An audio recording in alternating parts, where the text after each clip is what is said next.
If you want to start to feel happy, it starts with you wanting to feel happy. We like to sit and dwell. We like to sit in our own sadness. Make sure you're spending time every single day, whether it's 15, 20 minutes, whether it's an hour, 2 hours. Take time to allow your mind separation from the stresses of your day. If you expect to fail, you will fail. On the other hand, if you expect to win, you will win. And he's right, because doctors and psychologists, both alike, they agree that worrying actually does shorten your life, and it does damage your body. We need to clear our thinking before we go to sleep. We're talking about a book that Norman Vincent Peale wrote, The Power of Positive Thinking.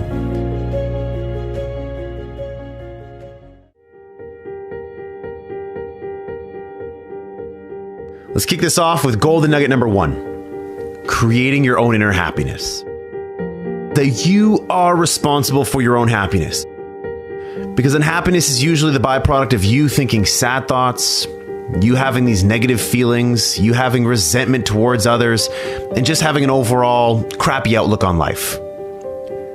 So if you think those things, what do you think is going to happen? You have to force yourself to not think those negative thoughts. Peale says we have to get into the happiness habit by thinking upbeat, cheery thoughts throughout the day. We like to sit and dwell. We like to sit in our own sadness.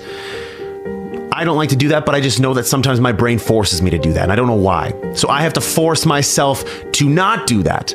I have to put on upbeat music. I have to go do something productive. I have to get in the gym. I have to go hang around friends that are going to make me laugh. And it's tough. At first, it doesn't feel right. It feels like you're forcing it because you are forcing it. But eventually, it starts to make you feel better. There are miracles happening all around you. There is beauty all around you. Open your eyes and look. Can you see the sun shining? Great. Can you hear the birds chirping? Great. Can you feel the warmth of the sun on your skin? Awesome. There's simple beauties all around us. If you want to start to feel happy, it starts with you wanting to feel happy. So short circuit those negative thoughts. And when you start to feel bad, when you start to find yourself gossiping, feeling guilty, feeling angry, feeling whatever it is you're feeling that's negative, turn that around. Force yourself to think positively, do positive things, and while it doesn't feel right at first, keep going. You're on the right path. Golden nugget number 2, the antidote to anxiety. Is that people waste a lot of their time, a lot of their energy fuming and fretting about things that they cannot control. Go back to Covey's principle. Circle of concern, circle of influence. Focus only on those things in the circle of influence. Everything else in the circle of concern, you can't control. You can't affect that. So move on. Don't allow your mind to just spend time in that space. You're wasting your mind's energy. So as part of this antidote to anxiety, Peale says that we need to slow down to relieve our anxiety and to attain peace. And he suggests meditation. He suggests that we devote at least 15 minutes daily to calming and relaxing ourselves by thinking peaceful thoughts, or not thinking anything at all. So something he shares in the book is to help get rid of the tendency to worry and get angry, we need to relax and spend a few minutes thinking about beautiful, peaceful settings, hearing the birds chirping, feeling the sun on our face, all these things that I was talking about before, where it's just a matter of you actually thinking that in your mind. Wherever you are, if you're at work, if you're in your house, it doesn't, or close your eyes and open your mind to maybe a place where you were on vacation before. And go there for 15 minutes. Smell the smells. Feel what the sand feels like on your feet. Feel yourself plunging into the ocean. So the antidote to anxiety, it's all about clearing your mind. However you choose to do that, make sure you're spending time every single day. Whether it's 15, 20 minutes, whether it's an hour, 2 hours, if you're working out at the gym, whether you're doing yoga, whether you're going to cycling class, whatever, take time to allow your mind separation from the stresses of your day. Golden nugget number 3, expect the best. If you expect to fail, you will fail. On the other hand, if you expect to win, you will win. So, what seeds are you planting in your mind? Are you planting seeds of positivity or seeds of negativity? Guess what? Your life is going to give you back more of that. Are you planting seeds of, doubt and, I'm not going to make this work, or something bad is going to happen? If you're planting seeds of that, guess what you're going to get? More of that. Start focusing on the positive. Start focusing on how things can go right. And guess what? When things go wrong, say, there's a lesson in that for me. Because life doesn't happen to me, it happens for me. So everything that's happening is there to teach me a lesson. This isn't a setback, it's a set up. This thing that's really bad, it happened for a reason. I'm going to learn from it and I'm going to get better. Golden nugget number 4, worry not. And he's right, because doctors and psychologists, both alike, they agree that worrying actually does shorten your life. And it does damage your body. We need to clear our thinking before we go to sleep. And we need to imagine our worries flowing out of our body like water out of a glass. So don't think that my path is the right path. No. This path is good for me. I replaced worry with hope by putting together goals. I put together 3 goals: a financial related goal, a health related goal, and a professional related goal. Something that what I was going to do with my life. And back in the day when I was going through those stresses, I was worrying a lot. I was having a tough time sleeping. I was having chest pains. My heart was palpitating all the time. And I really just could not get, a high level of satisfaction in life. And, if you were saying on a scale of 1 to 8, Ryan, again, 9s and 10s are reserved for very special times in our lives that seldom happen. I was sitting at a 4 consistently, where I would wake up and I'd all of a sudden feel the stresses of the day. I would pass between 3 and 4 all the time. So what I did was to replace that worry, that anxiety, that fear. I built myself a plan that gave me hope. Goals that gave me hope. Something that got me excited. Something that I wanted to work towards. Something I wanted to achieve because I knew that if I did, it would get me out of this mess and my life would be better as a result. Golden nugget number 5, problem solving. I had problems that I needed solutions to.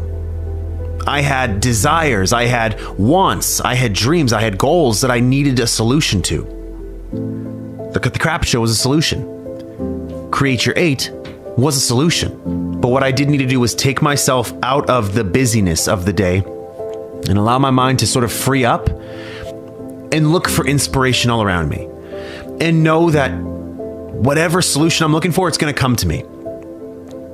And this is where in this golden nugget in the book where Peele talks about, problem solving, he gives us 10 problem solving techniques, which many of them I believe with. The first one, believe that for every problem, there is a solution. So yes, believe that your problem can be solved. Yes, it's hard. Yes, it's difficult. Yes, you don't have a solution right now, but there is a solution. And oftentimes there's more than one. 2, try to maintain your serenity as you address a problem. So don't feel anxious. Don't try to get angry and say, I'm not getting this. I don't understand. No. You need to be calm. You need to be hopeful that there's going to be a solution to this problem. Number 3, don't try to force an answer. Don't try to say oh my God, I need an answer by Saturday at noon. If I don't get it by Saturday at noon, then it's too late. Sometimes you can't force it. Life often happens for you. And so you just need time for that to reveal itself to you. Number 4, gather all relevant information. Pretty simple. Do as much research as possible. Number 5, write down all facts about the situation. Again, get understanding for the problem, what's going on. You need to get clarity on the problem so you can get clear on what solutions you need to solve it. Number 6, spend time praying about the issue you are confronting. Listen, if you're praying about it, that's fine. If you're not praying about it, maybe you're thinking about it. Always make time to think about it. When you're walking in nature, yes, take time to think in nature and allow your mind to flow. But when you separate yourself from the stresses, the anxieties, the busyness of the day, allow your time to think about solutions. Number 7, believe in and seek God's guidance on the promise of the 73rd Psalm, "Thou wilt guide me by thy counsel." If you believe in the religious aspect of that will talk to you. That necessarily doesn't talk to me. So I maybe won't be using that one. Number 8, rely on your inner gifts of insight and intuition. There's things that we believe we should do, and then there's things that we know we should be doing. So you got to listen to yourself, and it takes time. It does take time. It takes patience. It takes some maturity for you to realize what you're great at. And sometimes you're doing something just to make a living, just because it's my job, it's my career, it's what I believe I'm great at. But you have other gifts within you that maybe you're not exploring yet, that you should be. Number 9, attend religious services where you can and listen peacefully and let your subconscious work on the problem. Again, you can go to church or you can just go for walks. I love going for walks, period. I'll put music on my ears and allow myself to think. Pretty simple. Number 10, the answer that develops in your mind or comes to pass is the right answer.